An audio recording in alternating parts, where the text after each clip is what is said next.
Halo teman-teman, salam hangat dari Surabaya. Saya Ilham dari Sevima. Inilah kisah unik, pencapaian, dan inspirasi dari kampus-kampus di seluruh Indonesia yang kami rangkum dalam Flash News Mitra Sevima.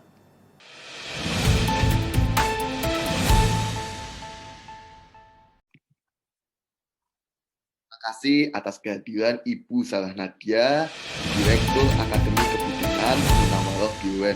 Saat ini kami sedang mengangkat topik tentang uji kompetensi di kampus kesehatan, dan informasi yang kami dapat, Akademi Munawwaroh BUN ini juga salah satu kampus kesehatan yang selalu menginspirasi memajukan pendidikan kesehatan ini di daerah paling barat Indonesia, yaitu Aceh. Nah, Ibu, mungkin boleh dikisahkan dulu nggak, Bu, awal bagaimana pelaksanaan UKOM bagi mahasiswa di kampus Ibu? Untuk pertama sekali, UKOM ini sebenarnya itu belum ada di dunia kebidanan. Jadi kita kenal dengan uji kompetensi ini, itu hanya selentingan dari kedokteran. Jadi kita kebidanan itu dulu belum ada yang termasuk salah satu yang mengikuti UKOM.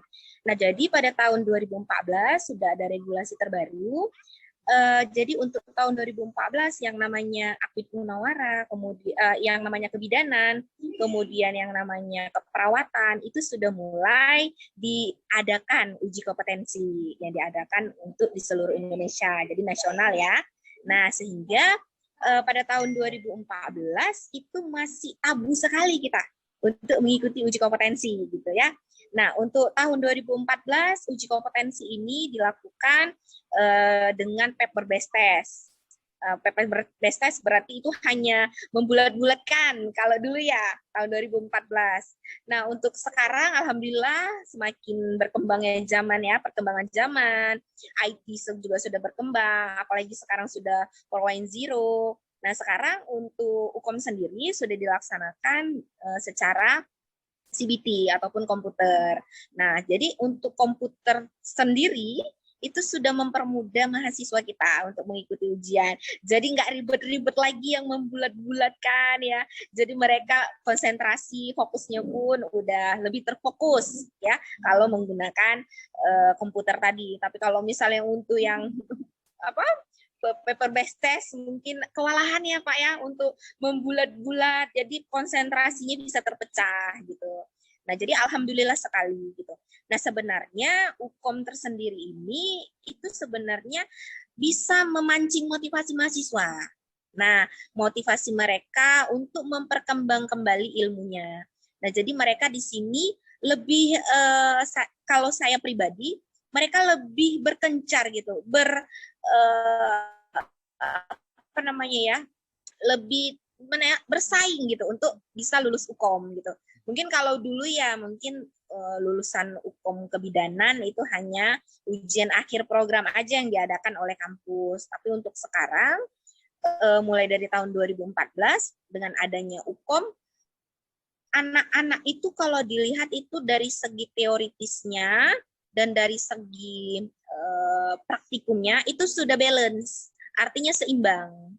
Kalau dulu kita hanya menanyakan soal-soal tentang teoritisnya saja, tapi dengan adanya UKOM, mereka lebih terpacu lagi ataupun lebih banyak tahu lagi tentang praktiknya gitu. Jadi di soal-soal dulu sama yang sekarang itu berbeda. Kalau dulu teoritis aja tuh yang ditanya, misal apa tuh pengertian dari perdarahan, nah gitu ya. Kalau sekarang soal-soal ataupun pertanyaan-pertanyaan yang dikeluarkan di UKOM itu lebih kepada soal-soal kasus. Jadi contoh, jadi semisal ada pasien dengan keadaan seperti ini gitu. Jadi lebih dia ke praktikumnya gitu.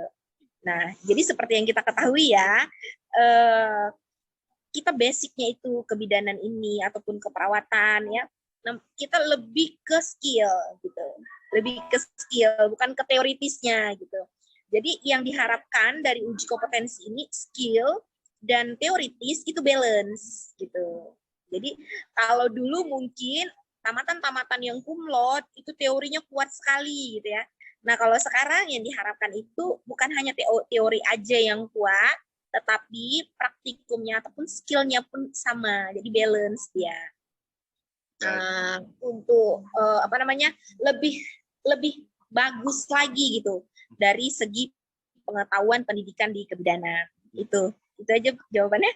Mantap Ibu. Lalu kemudian tadi sudah diterangkan ya Bu tentang semangat mahasiswa dan lain-lain. Tantangannya biasanya apa Bapak Ibu? Nah, tantangannya, jadi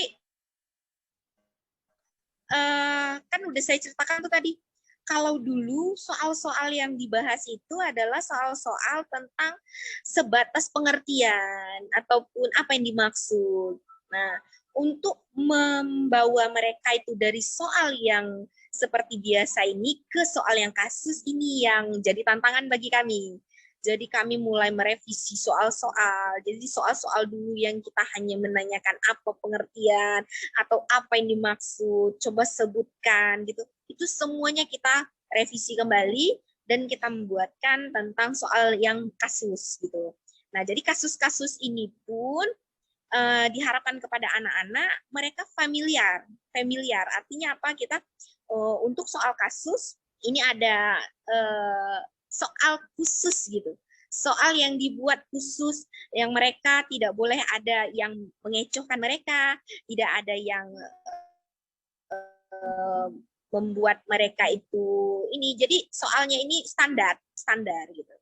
Soalnya standar yang bisa memang ketika mereka baca, oh ini kasusnya ini loh gitu.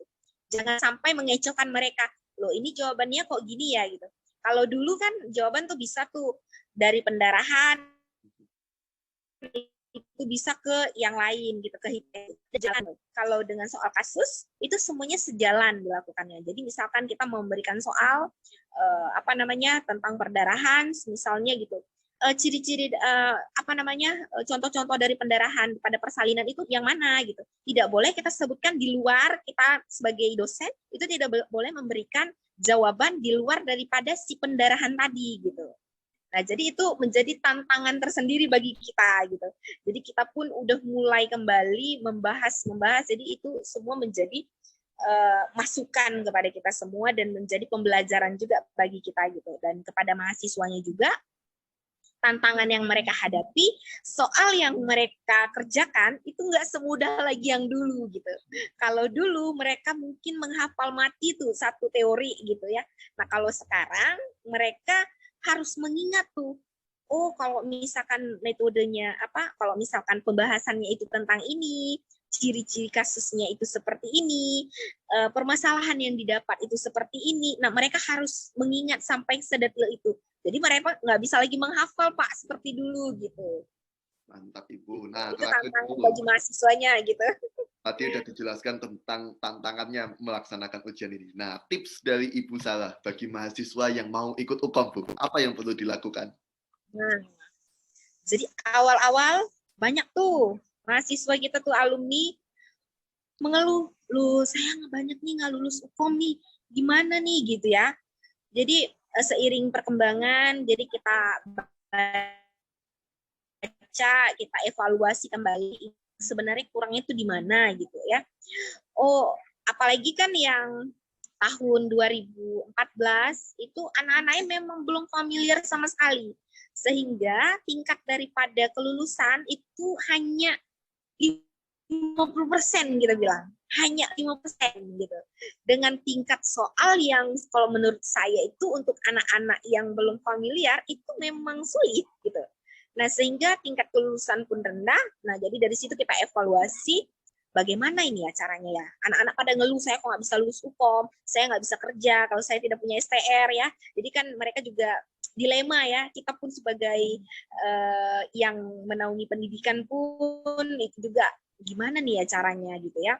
Nah, jadi kita ajaklah mereka untuk mengikuti tryout gitu. Nah, tryout yang dilakukan pun dibuat sama kampus itu dibagi.